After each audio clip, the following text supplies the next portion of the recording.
say anything, you would interpret it as hip hop is fine with his behaviors.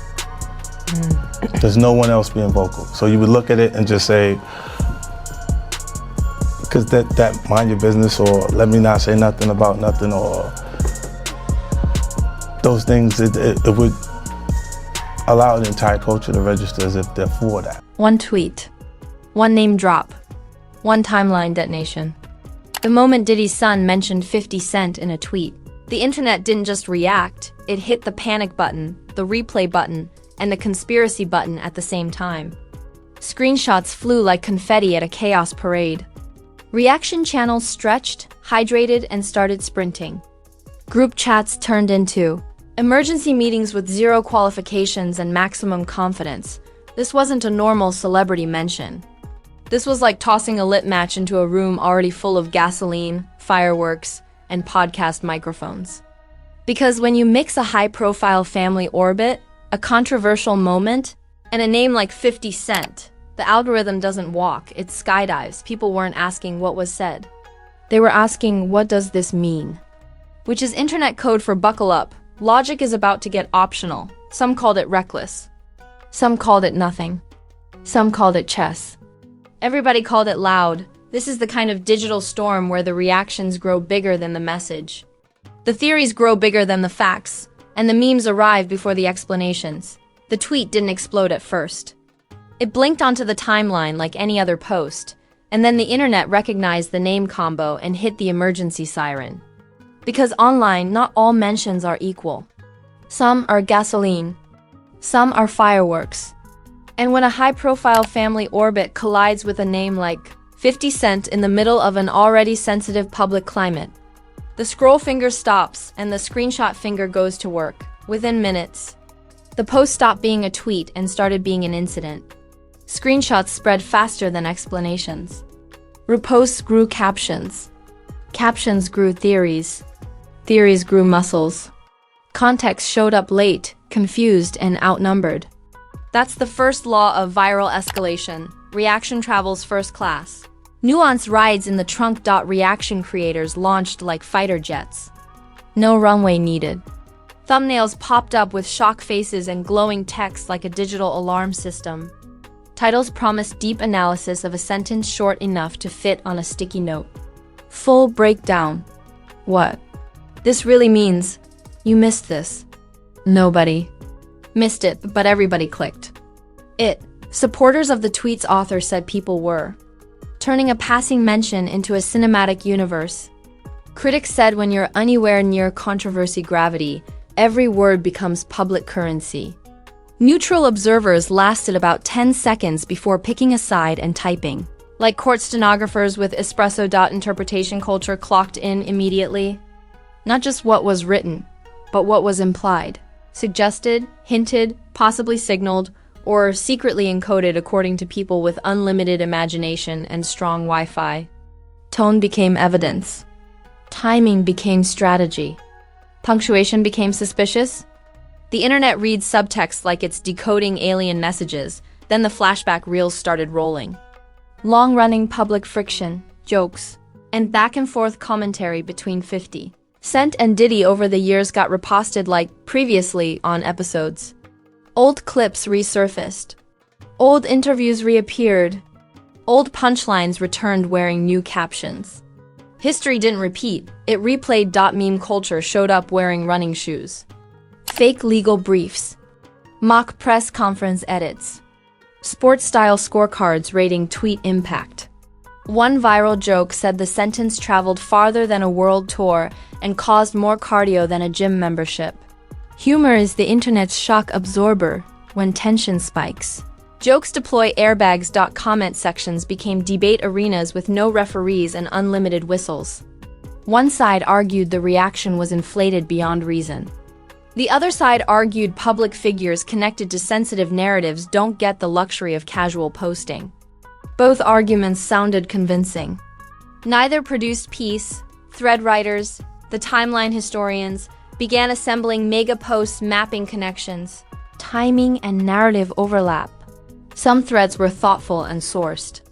Others looked like detective boards built with yarn, caffeine, and emotional investment. Both got shared because length looks like research. Another multiplier kicked in, association gravity. When someone inside a controversial orbit mentions another major name, the audience rarely treats it as random. They treat it as loaded, symbolic, intentional. The online brain connects dots faster than evidence can object. Sarcasm. Levels reached elite competition tier. Users posted that the tweet needed a manager, a lawyer, and a Netflix deal. Others said the algorithm labeled it emotionally combustible. Exaggeration is not a bug in internet culture. It's a feature. Reaction live streams added more fuel than a rocket test. Panel rooms opened. Digital roundtables formed. Commentators debated optics, strategy, narrative consequences, and hypothetical ripple effects. The phrase, "what this could mean," got more exercise than a treadmill. Possibility dressed up like certainty and took photos. Meanwhile, calmer analysts tried to slow the pace, reminding viewers that reaction storms often grow larger than the original trigger. But calm framing competes poorly against dramatic framing. One travels like a bicycle. The other travels like a fighter jet with branding. Audience behavior followed the classic controversy curve. Casual viewers became refreshers. Refreshers became trackers. Trackers became theorists. The deeper someone goes into a reaction spiral, the more confident they feel, regardless of how much is confirmed. Familiarity creates the illusion of authority. Then came the motive debates. Was the mention emotional? Strategic? Playful? Defensive? Provocative? The internet loves motive analysis because motive is invisible and therefore infinitely customizable. When facts are limited, motive theories breed like rabbits. A credibility war also started brewing. Viewers began ranking commentary sources. Who exaggerated? Who hedged? Who labeled speculation as speculation? Who sold possibility as outcome? Trust points shifted like stock prices during a rumor spike. Short clip culture distorted everything further. Excerpts floated around stripped of pacing and tone. A joking line could look serious. A serious line could look joking. Context once again arrived late and unpaid. The shorter the clip, the louder the argument around it. At this stage, the tweet itself was no longer the center of gravity. The reaction machine was. The commentary engine was. The debate ecosystem was. This is escalation physics. The spark becomes smaller than the fire it starts. Right now we are still in interpretation territory, not resolution territory. Noise is ahead. Clarity is behind. The loudest takes are not the most accurate, just the most amplified. After the first reaction wave crashed into the timeline, the story didn't calm down, it franchised. This is the phase where one post becomes a content economy. Not because new facts appear, but because new angles appear. And angles, my friend, are the currency of outrage. Season, creators didn't just upload, they serialized. Follow-ups, counter-takes, counter-counter-takes, my updated thoughts, new detail you missed. Why? Everyone else is wrong. The tweet became a renewable energy source for commentary. No new fuel required, just hotter microphones. The conversation shifted from what was said to what it represents. That's escalation magic. The sentence stopped being text and became symbol. People weren't debating wording anymore. They were debating meaning, intention, strategy, psychology, and in some cases, planetary alignment. Live panels popped up everywhere. Digital roundtables with titles that sounded like emergency summits. Commentators spoke with the confidence of insiders and the sourcing of guesswork. Some tried to anchor the discussion in media literacy, reminding viewers that interpretation is not confirmation. Others spoke like they personally audited the emotional intent. Behind the tweet with laboratory equipment. Then came the creator versus creator. ARC, the side quest that always appears in viral storms. Reaction channels started reacting to other reaction channels. This breakdown is misleading. That take is reckless. This headline is bait. That framing is dishonest. Suddenly, the watchdogs needed watchdogs. And the audience needed a scoreboard. Meme culture reached full production mode. Not casual jokes, industrial output. Mock debate posters. Fake trial graphics. Sports-style commentary clips rating tweet impact power. One viral meme labeled it, "The post heard round the algorithm." Another showed a tiny tweet wearing a giant hazmat suit. When meme velocity spikes, cultural saturation is already achieved. Pop culture comparisons got louder and more ridiculous, which is exactly how you know escalation is peaking. Commentators compared the reaction to reality show reunion episodes where one sentence starts a furniture-throwing marathon. Others said it felt like a crossover between rap beef energy and political press briefings. When analogies start stacking like pancakes, attention is maxed out. Narrative stacking accelerated too. People began linking unrelated past moments into the same megastory thread. Old jokes, past interviews, throwaway comments, historical tension, everything got duct taped into one giant interpretation board. Some connections were fair context. Others were imagination with a press badge. Credibility wars intensified. Audiences started grading sources in real time. Who used conditional language? Who used alarm language? Who blurred the line between speculation and statement? Reach and trust began moving in opposite directions. The loudest voices traveled farthest. The most careful voices earned the deepest loyalty. Careful voices earned the deepest loyalty. Short-form clip culture made everything messier. Tiny excerpts floated around stripped of tone and pacing. A playful remark could look hostile. A neutral line could look loaded. Context once again arrived late and underpaid. The shorter the clip, the bigger the argument attached to it. Audience camps hardened into identity groups. Not just supporters versus critics, but interpreters versus skeptics. One group believed the mention carried layered meaning. The other believed the reaction machine was manufacturing significance from digital dust. Neither group lacked certainty. Both groups lacked full visibility. Sarcasm across platforms reached championship form. Users joked the tweet now has a publicist and a documentary deal. Others said it should release a director's commentary track. One post claimed it generated more analysis than championship game footage. Humor didn't lower the temperature. It spread the heat more efficiently. Strategy debates arrived next. Was it impulsive? Tactical? Emotional? Symbolic? The internet loves motive analysis because motive can't be disproven easily. Invisible variables are perfect content material. When evidence is thin, interpretation grows thick. Prediction culture exploded again. Forecast threads mapped hypothetical next moves. Responses, clarifications, silence plays, redirect plays. Confidence levels were absolute. Accuracy levels were optional. Prediction content thrives best where uncertainty is strongest. Algorithm behavior quietly amplified everything. Engagement spikes triggered recommendation loops. Debate posts got boosted. Reaction clips got pushed. Calm explainers traveled, but not as aggressively. Emotional friction beats informational balance in platform math. That invisible engine powered most of what viewers saw. Fatigue commentary appeared while engagement remained high. This is overblown. Comments sat under massively active threads. People complained about the roller coaster while buying another ticket. Attention and annoyance shared a seat. A restraint camp gained traction too, creators focusing on reaction, psychology and media amplification rather than the tweet itself. Their message: the escalation is the real story. The machine is louder than the message. Their reach was smaller, but their audience retention was stronger. At this point, escalation became self-sustaining. New facts were no longer required. New reactions were enough. The topic fed on commentary energy instead of information energy. When the volume stopped climbing and started echoing instead, the story entered its most powerful phase, the consequence phase. Not courtroom consequence. Not legal consequence. Narrative consequence. Reputation gravity, perception residue. Because once a moment becomes a trending controversy, it doesn't disappear. It stains the timeline like permanent marker on white sneakers. At this stage, the tweet itself was no longer the center of attention. The reaction storm became the main character.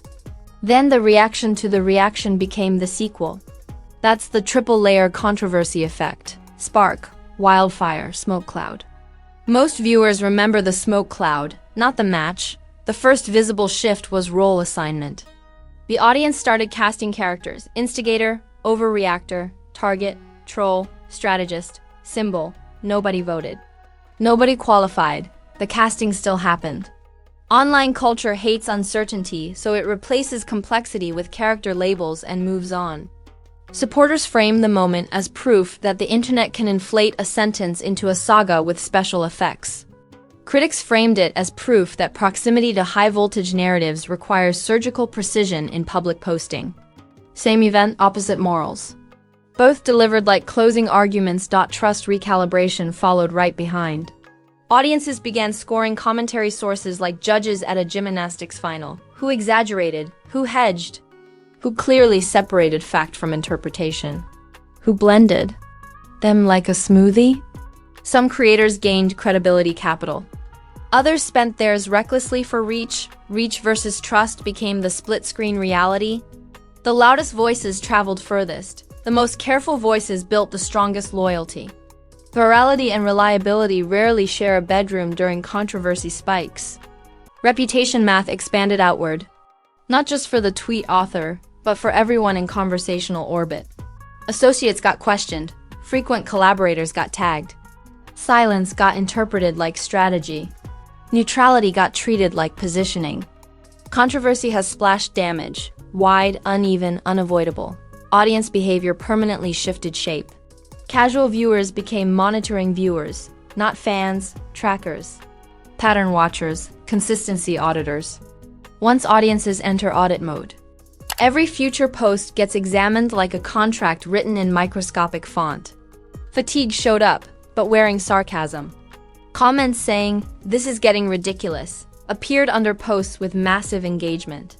People complained about the circus while buying front-row tickets. That contradiction is a permanent feature of outrage culture. Meme culture archived the moment, not just jokes, templates. Formats, caption structures that will get reused long after details fade. When a controversy becomes a meme format, it enters the Internet Museum of Reusable Drama. Another consequence quietly formed: narrative lensing. Future unrelated posts involving any of the same names will be viewed through this controversy filter by a portion of the audience. That's narrative gravity. One trending storm bends the light around future moments whether it deserves to or not. Media behavior analysis became its own subplot. Commentary channels began critiquing the reaction machine itself. How speed beat verification, how emotion beat precision, how algorithms reward friction over clarity. The coverage became a case study in amplification mechanics. Prediction culture refused to retire. Forecast threads kept projecting next moves. Responses, clarifications, strategic silence, counterposts. Prediction thrives where certainty is missing. Accuracy is optional. Confidence is mandatory. Platform learning happened quietly behind the curtain. Engagement spikes teach recommendation systems. Name collision controversies get flagged as high interaction triggers. That means future adjacent posts may get boosted faster. The machine remembers patterns even when people forget details. A restraint movement gained long-term respect. Smaller creators who emphasized context, uncertainty labeling, and reaction discipline built tighter trust circles. Not viral audiences, durable audiences. Slow trust outlives fast hype. Here's the deeper consequence most viewers miss: controversy inflation. When every moment becomes huge, the word huge loses oxygen. It takes bigger sparks to trigger the same reaction next time. Outrage has an economy, and inflation is real. Underneath the sarcasm, memes, and debate sits the quiet truth. Most viral storms are powered more by interpretation energy than fact energy. The loudest phase is rarely the most accurate phase. But memory still records the loudest version, and viral controversies rarely end with cinematic closure. They fade, resurface, get referenced, get remixed, and get used as comparison points in the next storm. Echoes outlive explosions. If you made it all the way through this breakdown, give yourself credit. You didn't just watch a trending moment. You dissected the entire reaction machine. Spark, surge, pile-on, meme storm, credibility battles, perception fallout, the full digital drama life cycle. Most people only see the explosion. You just walked through the blast radius. Now, if you want more deep dive breakdowns that slice through hype instead of microwaving, go ahead and smash that like button like it's been dodging context all week. Not a polite tap, a full algorithm wake-up call. Every like tells the system you want smarter heat, sharper takes, and controversy decoded, not just recycled shouting with dramatic music. Drop your verdict in the comments. Was the reaction bigger than the message? Did the internet overcook it or just do what it always does? Turn sparks into fireworks? Bring your theory, your timeline, your media detective angle. The comment section is the strategy room now. Best takes get pinned. Smart breakdowns get spotlighted. Weak arguments get cross-examined by the crowd. Subscribe if you want ongoing coverage of celebrity storms. Viral clashes, media pile-ons, and reputation earthquakes explained step by step. Hit the bell so you don't show up late when the next headline detonates, because these moments don't send calendar invites.